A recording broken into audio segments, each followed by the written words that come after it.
नमस्कार प्यारे बच्चों। तो हम कक्षा 9 की जो हमारी पाठ्य पुस्तक है हिंदी की गंगा, उसका जो पाठ 1 है, 2 बैलों की कथा, उसको पढ़ रहे थे, समझ रहे थे। तो पिछले भाग में हमने देखा कि हीरा और मोती आज़ाद होकर इधर-उधर घूम रहे थे। लेकिन अब कहानी में क्या होता है, एक बहुत ही रोमांचक मोड़ आने वाला है। तो आइए अब शुरू करते हैं। अगले भाग है हमारा। अरे यह क्या, कोई सांड डोंकता चला आ रहा है। हाँ, सांड ही है। वह सामने आ पहुंचा। दोनों मित्र बगले झांक रहे हैं। सांड पूरा हाथी है, उससे भिड़ना जान से हाथ धोना है। लेकिन न भिड़ने पर भी तो जान बचती नहीं नजर आती। इन्हीं की तरफ आ भी रहा है। कितनी भयंकर सूरत है। तो उन्होंने क्या देखा, अचानक दोनों बैलों को दूर से एक जोरदार आवाज सुनाई दी। अरे ये क्या। वो देखते हैं कि उनकी ओर एक बहुत विशाल और क्रोधित सांड दौड़ा चला आ रहा है। वो ठीक है, बहुत तेजी से उनकी तरफ आ रहा है। तो यहाँ पे क्या दिखा रहे हैं, जैसे यहाँ पे बोल रहे हैं कि सांड पूरा हाथी है, उससे भिड़ना जान से हाथ धोना है। यहाँ पे क्या बता रहे हैं कि लेखक यहाँ सांड की ताकत का वर्णन कर रहे हैं। किसकी ताकत का वर्णन कर रहे हैं? सांड की ताकत का वर्णन कर रहे हैं कि सांड इतना शक्तिशाली है कि हाथी भी उससे भिड़ने से डर जाए। इसलिए हीरा और मोती का डरना तो क्या था, स्वाभाविक था। अब उनको क्या दिख रहा है कि वो सांड तो इन्हीं की तरफ आ रहा है। तो मोती ने मूक भाषा में कहा, बुरे फंसे जान जाएगी, कोई उपाय सोचो। तो वो कहता है, मोती कह रहा है हीरा को कि हम तो बुरे फंस गए, वहां से तो हम निकल कर आ गए, लेकिन जो सामने से इतना बड़ा सांड आ रहा है, इससे हमारी जान कैसे बचेगी, जल्दी से कोई उपाय सोचो। हीरा ने चिंतित स्वर में कहा, अपने घमंड में भूला हुआ है। हीरा ने क्या कहा, अपने घमंड में भूला हुआ है। आरजू विनती न सुनेगा, आरजू विनती भी नहीं न सुनेगा। तो हीरा घबराता नहीं है, वो शांत मन से सोचता है और मोती को बताता है। ये सांड कैसा है, घमंडी है, बहुत घमंडी है। ये हमारी कोई बात नहीं सुनेगा, आरजू विनती न सुनेगा, मतलब हमारी कोई भी बात ये नहीं सुनेगा। तो फिर मोती कहता है, भाग क्यों ना चले, तो क्यों ना हम भाग चले। तो फिर यहाँ पे हीरा कहता है, भागना कायरता है। क्या है, भागना कायरता है। तो यहाँ पे एक महत्वपूर्ण बात पता चलती है हमें। जो हीरा है वो क्या कहता है कि भागना क्या है, कायरता है। तो हीरा हमें क्या सिखाता है यहाँ पे कि हमें कठिन परिस्थितियों से भागना नहीं चाहिए, बल्कि उनका साहस के साथ में सामना करना चाहिए। तो फिर यही मरो, बंदा तो 9 2 11 होता है।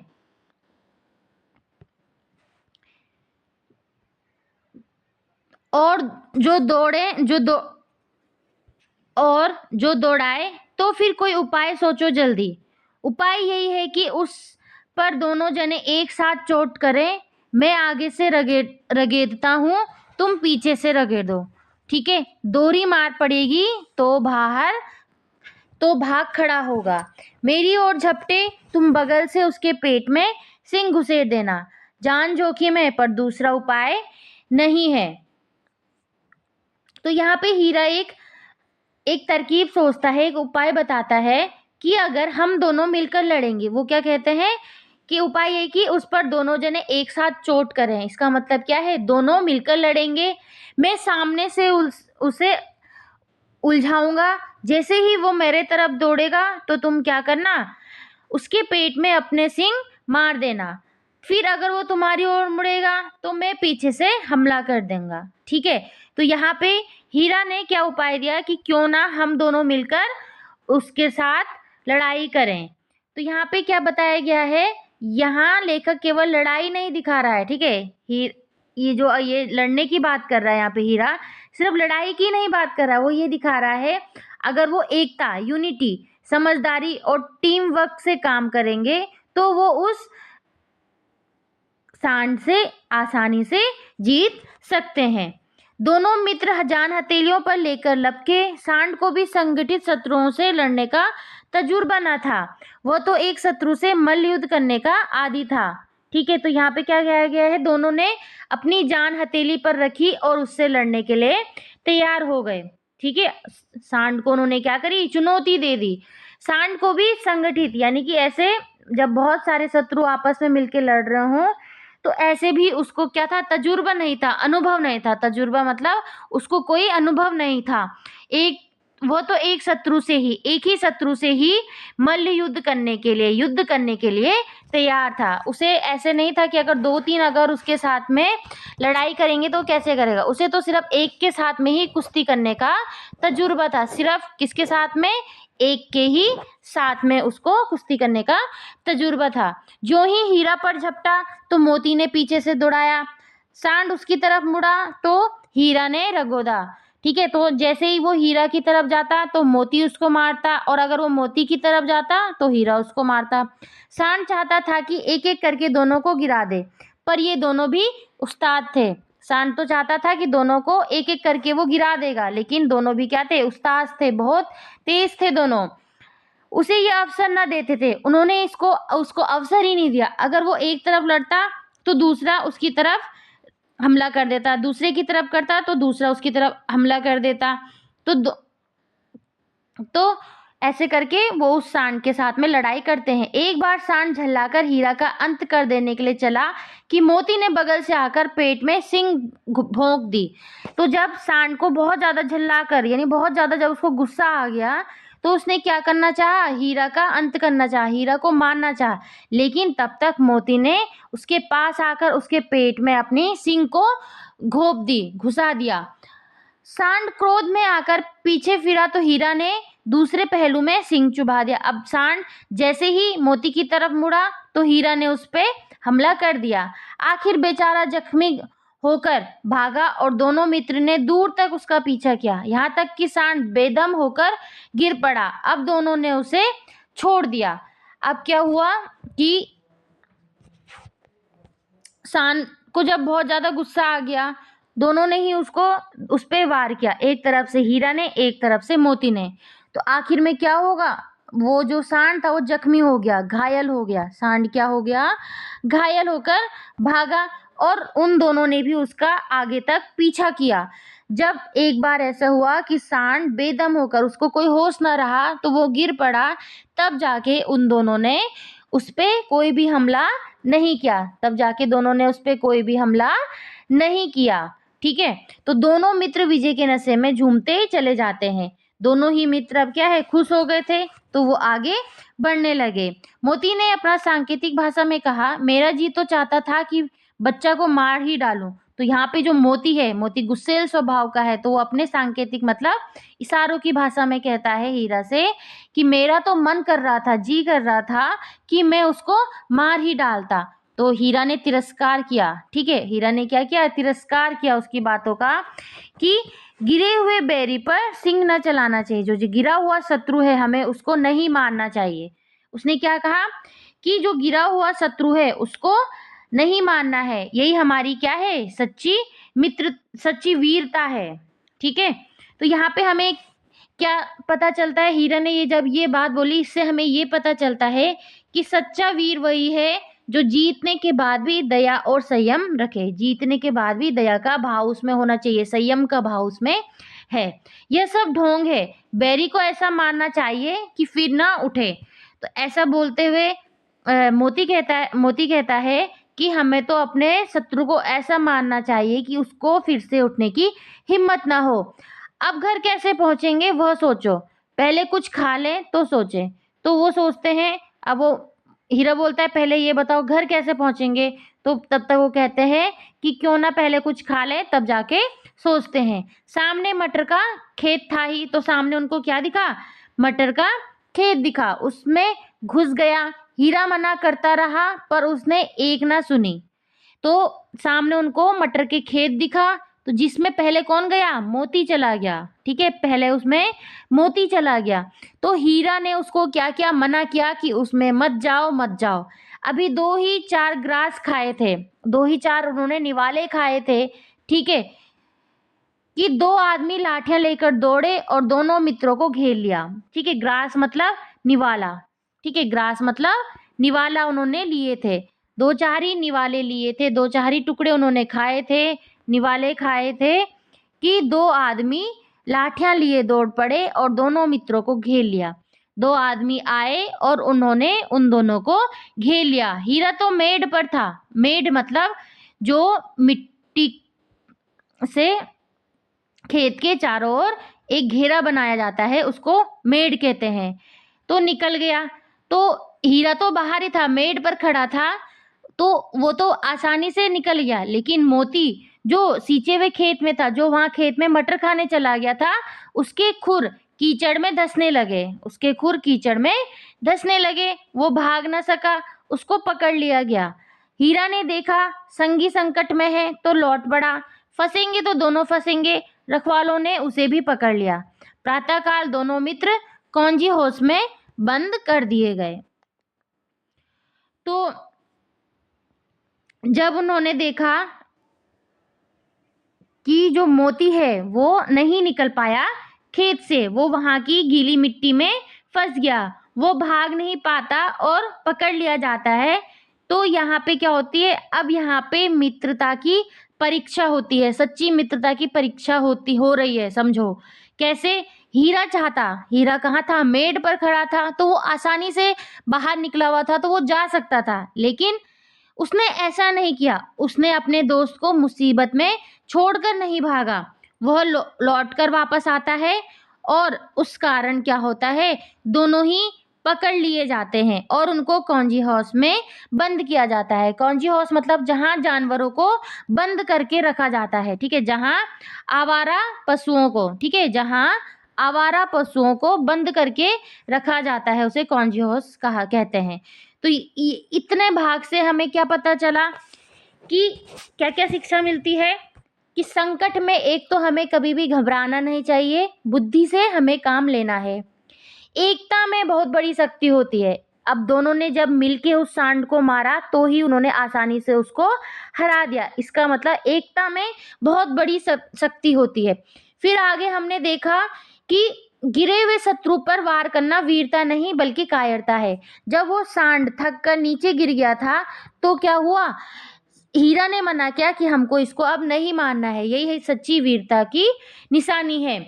उसके बाद हमने देखा कि सच्चा मित्र कभी अपने साथी का साथ नहीं छोड़ता। आपने देखा हीरा बाहर था, वो भाग सकता था, लेकिन उसने अपने मित्र को, अपने दोस्त को, मोती को खेत में फंसा देखा और देखा कि दोनों आदमियों ने उसको घेर लिया, तो वो भी नहीं भागा वहां से। ठीक है, उसने अपने साथी का साथ नहीं छोड़ा।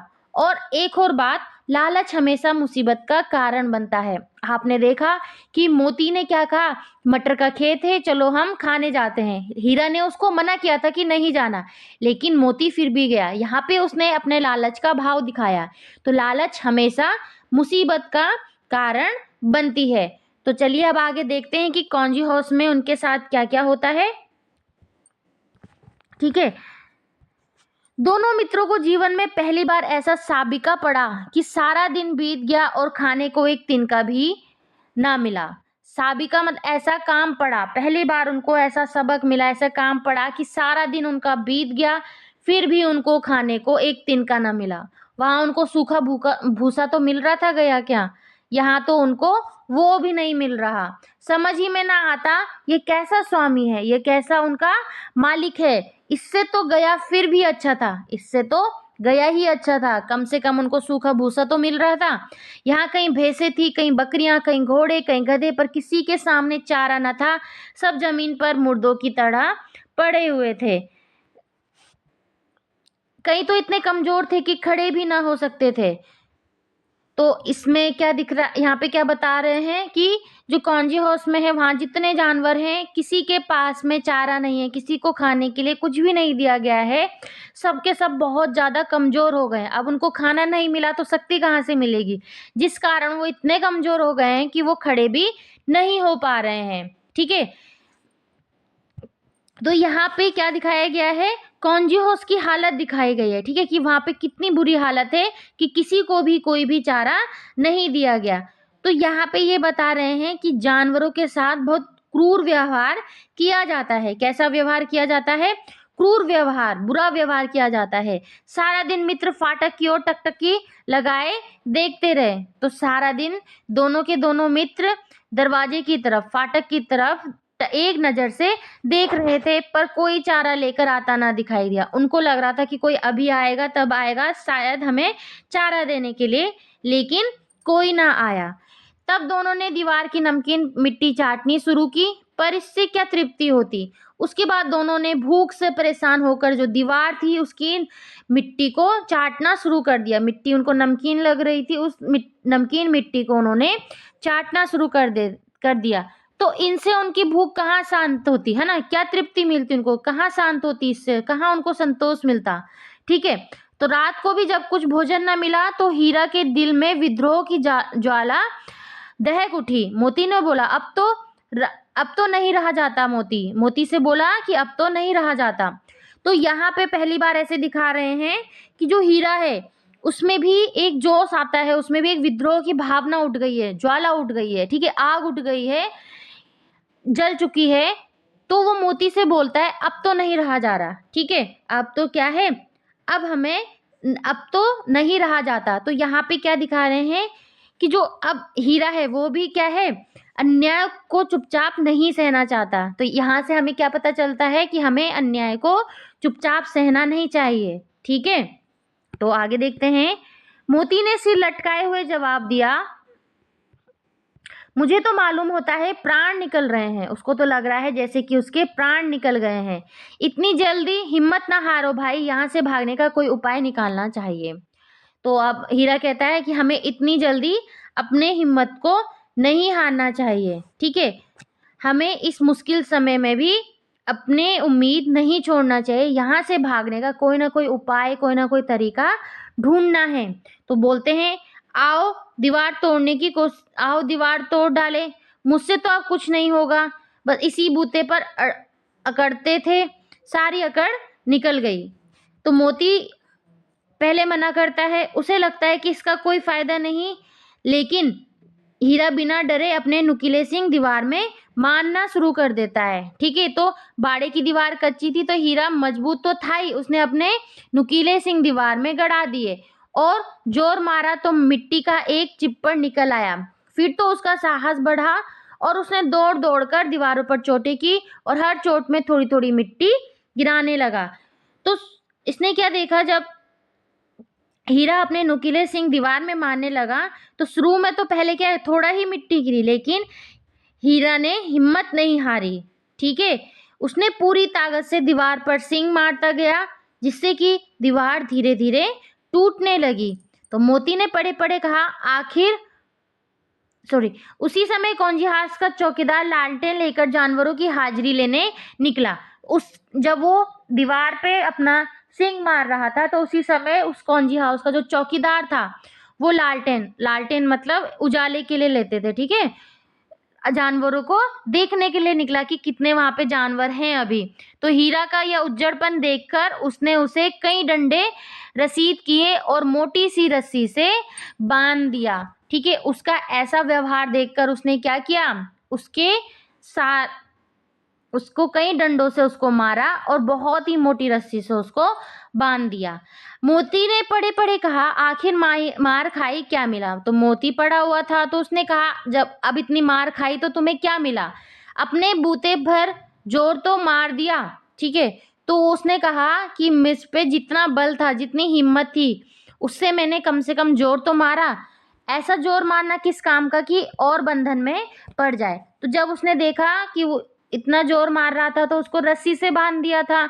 तो मोती कहता है कि ऐसा भी क्या जोर लगाना कि हमें और भी ज्यादा बंधन में बांध दिया जाए, जोर तो मारता ही जाऊंगा चाहे कितने भी बंधन पड़ते जाए। तो हीरा कहता है, मैं तो जोर मारूंगा ही। ठीक है, मैं तो इस दीवार को गिराने की कोशिश करूंगा ही, ले चाहे मुझ में कितने भी बंधन क्यों ना पड़ जाए, जान से हाथ धोना पड़ेगा।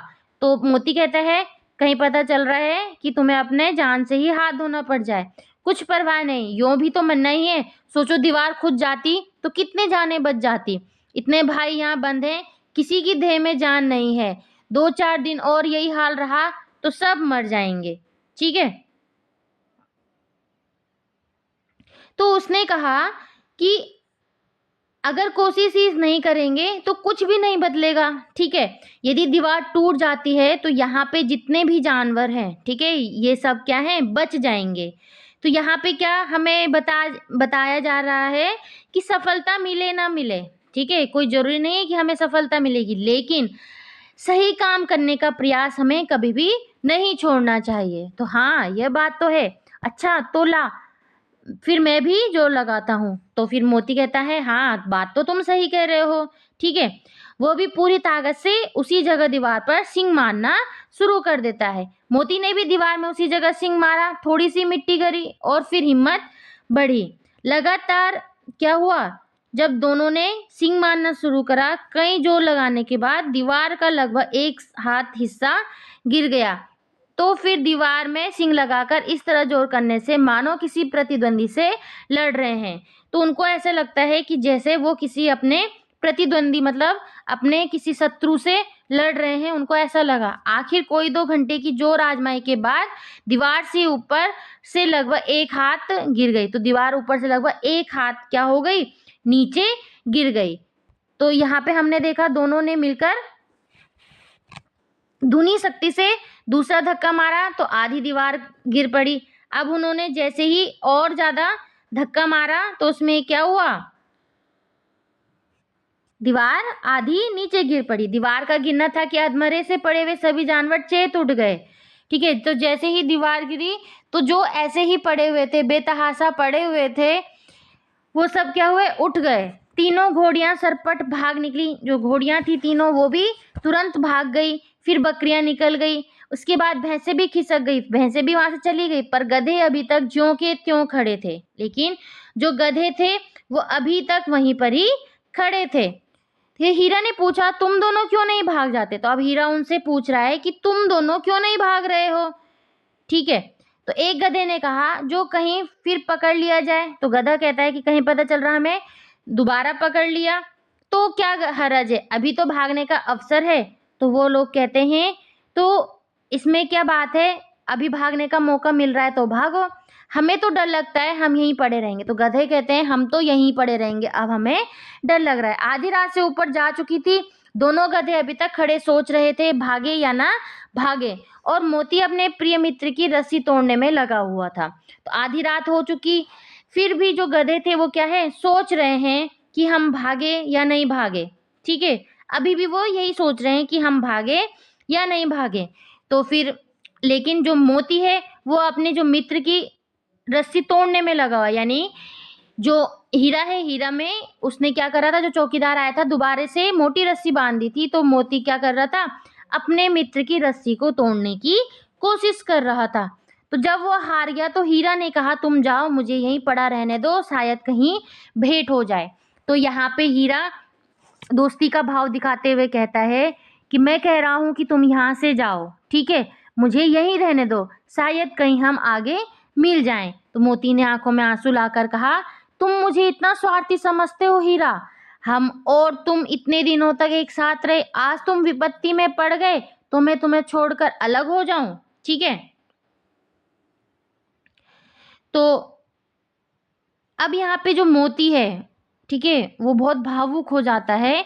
तो वो अपने दोस्त को कह रहा है, हीरा को, क्या तुम मुझे इतना स्वार्थी, स्वार्थी मतलब इतना मतलब ही समझ रहे हो कि मैं तुम्हें छोड़कर चला जाऊं? यहाँ तुम्हारे ऊपर इतनी विपत्ति है, इतनी मुसीबत है, और तुम चाहते हो कि मैं तुम्हें यहीं छोड़कर चले जाऊं? ठीक है। तो हीरा ने कहा, बहुत मार पड़ेगी, लोग समझ जाएंगे ये तुम्हारी शरारत है। ठीक है, सब समझेंगे कि ये तुम्हारी शरारत है, मार पड़ेगी। तो मोती गर्व से यहाँ पे बोलता है, जिस अपराध के लिए तुम्हारे गले में बंधन पड़ा उसके लिए अगर मुझ पर मार पड़े तो क्या चिंता। तो मोती कह रहा है यहाँ पे कि तुमने जो अपराध किया, ठीक है, तुम्हारे गले में तो उसके लिए बंधन पड़ गया, ठीक है, और भी ज्यादा रस्सी डाल दी, अगर उसके लिए मुझे मार पड़ जाए तो इसकी मुझे कोई भी चिंता नहीं है। ठीक है। इतना तो हो ही गया कि 9-10 प्राणियों की जान बच गई, वे सब तो आशीर्वाद देंगे ही। ठीक है। तो वो कहता है कि हमने ऐसे किया कि हमारी वजह से जो बाकी यहाँ पे प्राणी थे उनकी क्या हो गई, जान बच गई। ठीक है,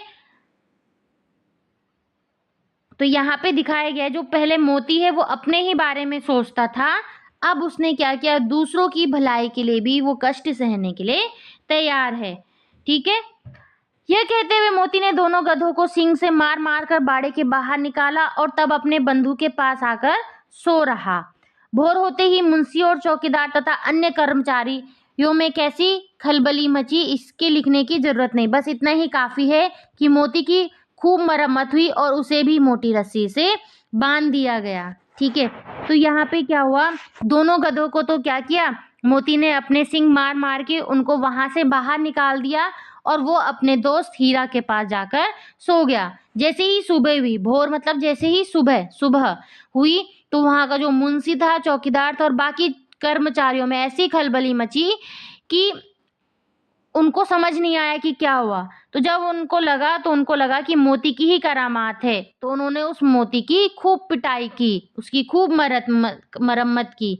ठीक है, उसको खूब मारा और उसको भी मोटी रस्सी में बांध दिया। अब दोनों मित्र क्या हैं, दोनों मित्र फिर से कैद में हैं, लेकिन अब उन्हें इस बात का संतोष है कि दोनों जानवर एक साथ हैं।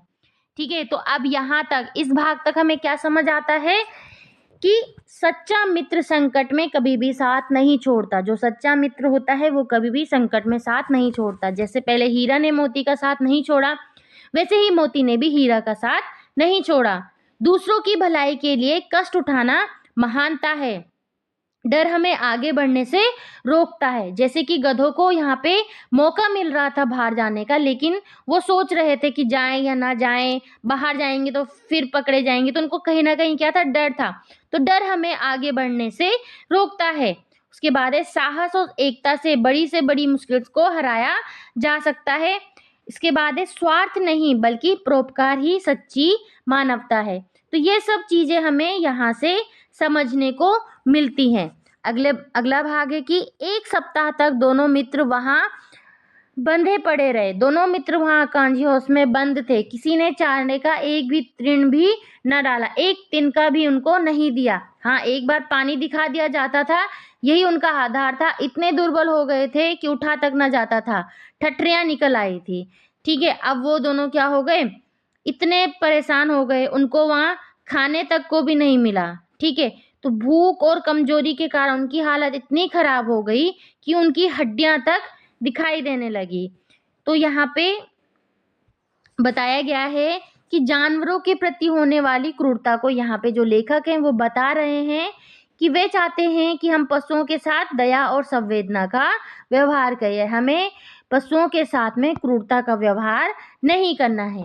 एक दिन बाड़े के सामने डुग्गी बजने लगी। ठीक है, डुग्गी में एक है चमड़े से मढ़ा चौड़े मुंह का बाजा। डुग्गी क्या है, एक बाजा है, वो बजने लगा और दोपहर होते होते वहां 50-60 आदमी जमा हो गए। मित्र निकाले गए और उनकी देखभाल होने लगी। लोग आ आकर उनकी सूरत देखते और मन फीका करके चले जाते। ऐसे मृतक बैलों का कौन खरीदार होगा। तो वहां पे बहुत सारे लोग आ गए और वो सारे लोग दोनों मित्रों को, हीरा और मोती दोनों को देखने लगे। लोग उन्हें देखने आते, लेकिन उनकी दयनीय हालत देखकर कोई उन्हें खरीदना नहीं चाहता था, क्योंकि वो बहुत ज्यादा कमजोर हो गए थे। सहसा एक दड़ियल आदमी जिसकी आंखें लाल थी और मुद्रा अत्यंत कठोर आया और दोनों मित्रों के कुलों में उंगली गोदकर मुंशी जी से बातें करने लगा। ठीक है, तभी एक दाढ़ी वाला आदमी वहां पर आया। उसकी आंखें लाल थी, चेहरा उसका डरावना था। वो दोनों बैलों को टटोलने लगा, देखने लगा। उसकी हरकत देखकर हीरा और मोती डर गए। ठीक है, उसका चेहरा देखकर अंतर्ज्ञान से दोनों मित्रों के दिल कांप उठे, दोनों डर गए। वो कौन है और उन्हें क्यों टटोल रहा है, इस विषय में उन्हें कोई संदेह न हुआ। दोनों ने एक दूसरे को भीत नेत्रों से देखा और सिर झुका लिया। ठीक है, उनको देखकर दोनों डर गए। उन्हें लगा कि यह आदमी अच्छा नहीं है। हीरा ने कहा, गया के घर से नाहक भागे, अब जान न बचेगी। ठीक है, उसने कहा कि गया के घर से तो हम बेकार ही भागे, यहाँ तो अब हमारी और भी जान न बचेगी। तो मोती ने अश्रद्धा के भाव से उत्तर दिया, कहते हैं भगवान सबके ऊपर दया करते हैं, उन्हें हमारे ऊपर दया क्यों नहीं आती। तो मोती यहाँ पे निराश भाव से कह रहा है कि जो भगवान है वो तो सब पे दया करते हैं, लेकिन हम पर क्यों नहीं कर रहे हैं। भगवान के लिए हमारा मरना जीना दोनों बराबर हैं। चलो अच्छा ही है, कुछ दिन उसके पास तो रहेंगे। एक बार भगवान ने उस लड़की के रूप में हमें बचाया था, क्या अब ना बचाएंगे। तो यहाँ पे हीरा कह रहा है एक बार भगवान ने हमें बचा दिया है, ठीक है, जब वो बच्ची के रूप में हमें बचा दिया है, तो ऐसे ही वो हमें आगे जरूर बचाएंगे। यह आदमी छुरी चलाएगा, देख लेना। तो क्या चिंता, मांस खाल सिंह हड्डी सब किसी ना किसी काम आ जाएंगे, ठीक है। अब आपस में ही वो बातें कर रहे हैं कि यह आदमी हमको छुरी से मार देगा। तो वो कह रहे हैं इसकी क्या चिंता, कम से कम हमारा जो शरीर है वो किसी ना किसी के काम आएगा। नीलाम हो जाने के बाद दोनों मित्र उस दड़ियल के साथ चले। जब उनकी नीलामी हो गई, ठीक है, तो दोनों मित्र क्या हुए, उसके साथ चल दिए। दोनों की बोटी बोटी कांप रही थी। दोनों बहुत ज्यादा क्या थे, बहुत ज्यादा डर रहे थे। बेचारे पांव तक न उठा सकते थे, पर भय के मारे गिरते पड़ते भागे जाते, क्योंकि वो जरा भी चाल धीमी हो जाने पर जोर से डंडा जमा देता था। राह में गाय बैलों का एक रेवड़ हरे हरे हार में चरता नजर आया। सभी जानवर प्रसन्न थे, चिकने चपल। कोई उछलता था, कोई आनंद से बेटा पागुर करता था। कितना सुखी जीवन था इनका, पर कितने स्वार्थी हैं सब। किसी को चिंता नहीं कि उनके दो भाई बधिक के हाथ पड़े कैसे दुखी हैं। अब वो रास्ते में चल रहे थे तो बाकी जानवरों को देखा उन्होंने, कैसे वो हरा हरा चारा खा रहे हैं, सभी प्रसन्न हैं। वो सोच रहे हैं कि कैसे हैं ये, किसी को ये भी चिंता नहीं है कि उनके दो भाई बंधु भी क्या हैं, किसी के हाथों बंधे हुए हैं, ठीक है, वो दुखी हैं, किसी को इसकी चिंता नहीं है। सहसा दोनों को ऐसा मालूम हुआ कि वो परिचित राह है। अब जैसे जैसे वो आगे चलते गए, उन्हें ऐसे लगा कि उनका ये रास्ता परिचित है, ठीक है। इसी रास्ते में गया उन्हें ले गया था, इसी रास्ते से ही गया भी उन्हें ले गया। वही खेत, वही भाग, वही गांव मिलने लगे। प्रति क्षण उनका चाल तेज होने लगी। सारी थकान, सारी दुर्बलता गायब हो गई। आह, यह लो, अपना ही हार आ गया। इसी कुएं पर हम पुर चलाने आया करते थे, यही कुआं है, ठीक है। तो यहाँ पे उन्हें अपने गांव की याद आ गई। अरे ये तो हमारे गांव का रास्ता है। जैसे उनको अपने गांव का नया रास्ता दिखा तो उनके शरीर में ताकत आ गई। जो बैल अभी तक मुश्किल से चल रहे थे अचानक तेज चलने लगे। तो यहाँ पे क्या है, घर का, ठीक है, तो उन्हें अपने गांव का रास्ता मिलने लगा। तो मोती ने कहा हमारा घर नगीच आ गया। हीरा बोला भगवान की दया है, मैं तो अब घर भागता हूँ, यह जाने देगा, इसे मैं मार गिराता हूँ, ठीक है। तो अब क्या हुआ, दोनों को ऐसा लगा कि अब वो अपने घर के पास आ गए, ठीक है, दोनों को ही ये लगा अब वो अपने घर के पास आ गए। तो यहाँ पे दिखाया गया बैलों के मन में अपने घर और अपने मालिक के प्रति क्या है, बहुत ज्यादा प्रेम है। घर जाने के लिए वो बहुत खुश हैं। नहीं नहीं, दौड़कर थान पर चलो, वहां से हम आगे न जाएंगे। दोनों उन्मत्त होकर बछड़ों की भांति कुलेले करते हुए घर की ओर दौड़े, ठीक है, दोनों ही क्या, घर की ओर दौड़ने लगे। मतवाले से बनकर बछड़ों की तरह दोनों घर की ओर दौड़े। वह हमारा थान है। दोनों दौड़कर अपने थान पर आए और खड़े हो गए। दड़ियल भी पीछे पीछे दौड़ता चला आता था। दोनों दौड़कर अपने स्थान पर खड़े हो गए और जो दड़ियल था जिसने उनको खरीदा था वह भी उनके पीछे पीछे आ गया। झूरी द्वार पर बैठा धूप खा रहा था। बैलों को देखते ही दौड़ा और बारी बारी गले आने लगा। मित्रों की आंखों से आनंद के आंसू बहने लगे। एक झुरी का हाथ चाट रहा था, ठीक है। तो जैसे ही झुरी बाहर बैठा हुआ था तो उसकी नजर अपने बैलों पर पड़ी, तो वो खुशी से दौड़कर उनके पास गया। वो दोनों को गले लगा लेता है। तो यह दृश्य क्या था, बहुत ही ज्यादा भावुक दृश्य है।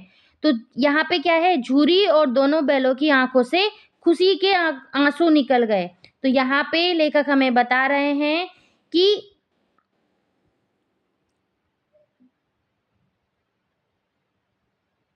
हमें इंसान को ही नहीं, इंसानों को जानवरों से भी लगाव होता है। दड़ियल ने जाकर बैलों की रस्सियां पकड़ ली। जो दाढ़ी वाला आदमी था उसने बैलों की रस्सियां पकड़ ली। झूरी ने कहा मेरे बैल हैं। झूरी ने क्या कहा, ये तो मेरे बैल हैं। तुम्हारे बैल कैसे? मैं मवेशी खाने से नीलाम लिए आता हूँ। तो वो दड़ियल आदमी कहता है तुम्हारे बैल कैसे हो गए? मैं तो इनको खरीद के लाया हूँ। मैं तो समझता हूँ चुराए लिए जाते हो। चुपके से चले जाओ, मेरे बैल है, मैं बेचूंगा तो बिकेंगे। किसी को मेरे बैल नीलाम करने का क्या अख्तियार है? तो बोलता है किसी का हक नहीं है। मुझे तो लगता है कि तुम इनको चुरा कर यहाँ पे लेकर आए हो। ठीक है, उनको कहता है मुझे तो लगता है तुम इनको यहाँ पे चुरा के लेकर आए हो। अगर मैं इनको बेचूंगा तो ही बिकेंगे, नहीं तो इस पर किसी का भी हक नहीं है। जाकर थाने में रपट कर दूंगा। मेरे बैल हैं, इसका सबूत ये है कि मेरे द्वार पर खड़े हैं। तो वो कहता है कि मैं थाने में रपट लिखवा दूंगा, रिपोर्ट कर दूंगा। तो यहाँ पे झूरी कहता है नहीं, ये मेरे बैल हैं, मेरे घर पर खड़े हैं, ये इसका सबूत है। दड़ियल झल्लाकर बैलों को जबरदस्ती पकड़ ले जाने के लिए बढ़ा। उसी वक्त मोती ने सिंग चलाया। अब जैसे ही वो दड़ियल उनको पकड़ने के लिए आगे बढ़ा तो मोती था, उसने अपना सिंग चला दिया, उसको मारने के लिए तरफ गया। दड़ियल क्या हुआ, पीछे हट गया। मोती ने पीछा किया, दड़ियल भागा। मोती पीछे दौड़ा। गांव के बाहर निकल जाने पर वह रुका, पर खड़ा दड़ियल का रास्ता देख रहा था। दड़ियल दूर खड़ा धमकियां दे रहा था, गालियां निकाल रहा था, पत्थर फेंक रहा था और मोती विजयी सूर की भांति उसका रास्ता रोके खड़ा था। गांव के लोग ये तमाशा देखते थे और हंसते थे।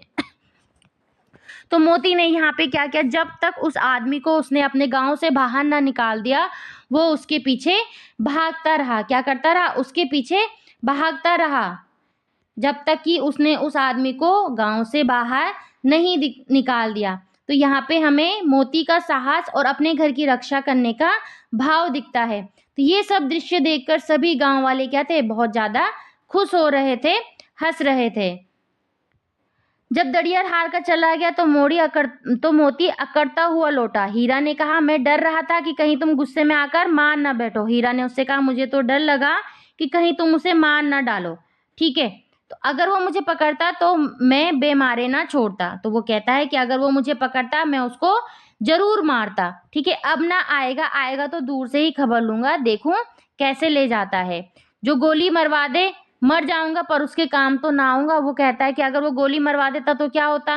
वो कह रहा है कि मैं मर जाऊंगा लेकिन फिर भी उसके साथ नहीं जाऊंगा।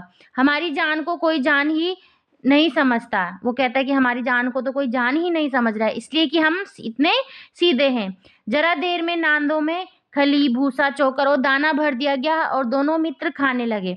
झूरी खड़ा दोनों को सहला रहा था और 20 लड़के तमाशा देख रहे थे। सारे गांव में उच्छ्वास सा मालूम होता था। उसी समय मालकिन ने आकर दोनों के माथे चूम लिए।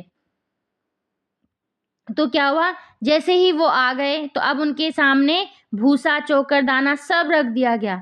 दोनों कई दिनों बाद भरपेट खाना खाते हैं।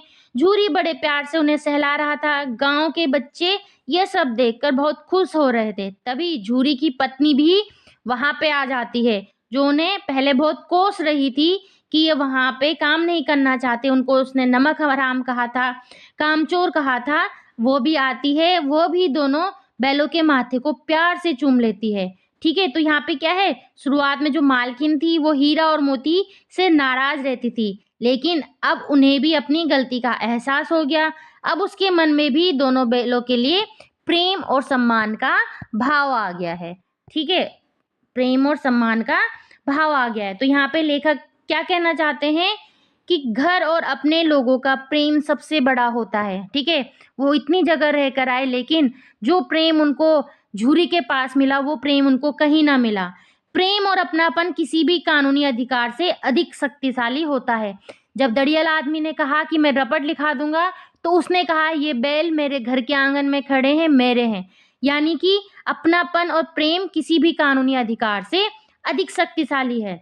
सच्चा मालिक वही है जो अपने पशुओं से प्रेम करे। सब उसका उनके मालिक बनना चाह रहे थे लेकिन उनसे कोई प्रेम नहीं कर रहा था, सिर्फ एक झूरी ही था, वही उनका सच्चा मालिक था। साहस का उपयोग हमेशा सही काम के लिए करना चाहिए। पशु भी प्रेम, अपनापन और सम्मान को समझते हैं। पशुओं को भी समझ आता है कि कौन हमें अपनापन दे रहा है, कौन हमसे प्रेम कर रहा है, कौन हमको सम्मान दे रहा है। ये बात पशुओं को भी समझ आती है।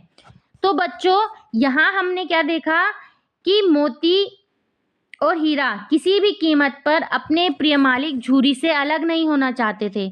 उन्होंने अपने घर और अपने मालिक के प्रति जो प्रेम और निष्ठा दिखाई, वो इस कहानी का सबसे बड़ा संदेश है।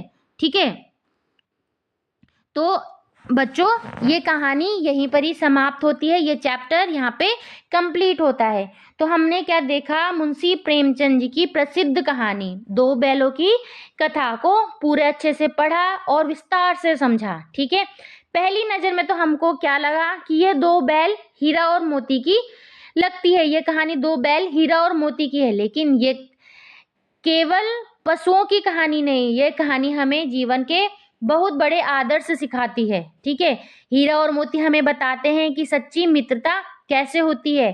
संकट चाहे कितना भी बड़ा क्यों ना हो, सच्चा मित्र कभी साथ नहीं छोड़ता, एक दूसरे का साथ देता है, चाहे कितनी भी कठिनाई का सामना करना पड़े। इस कहानी से हमें साहस, एकता, त्याग, परोपकार, स्वाभिमान और अपने घर और अपने मालिक के प्रति प्रेम की प्रेरणा देता है। बेलों के माध्यम से बता रहे हैं कि प्रेम, निष्ठा और संवेदना केवल मनुष्यों में नहीं बल्कि पशुओं में भी होती है। इसीलिए हमें पशुओं के साथ में क्रूरता का व्यवहार नहीं करना चाहिए, हमें उनके साथ में भी दया और प्रेम का व्यवहार रखना चाहिए। ठीक है, तो ये सब आपने देखा, तो उम्मीद है कि आपको ये पूरा अध्याय अच्छी तरह से समझ आया होगा, ये पाठ आपने अच्छे से समझा। अगर वीडियो पसंद आए तो इसे लाइक ज़रूर करें, अपने दोस्तों के साथ शेयर करें और ऐसे ही आसान भाषा में एनसीईआरटी की पूरी तैयारी के लिए हमारे चैनल को सब्सक्राइब करना ना भूलें। मैं मिलूंगी आपसे अगली वीडियो में नए पाठ के साथ में। तब तक के लिए आप अपने और अपने परिवार का ध्यान रखिए। धन्यवाद, नमस्कार।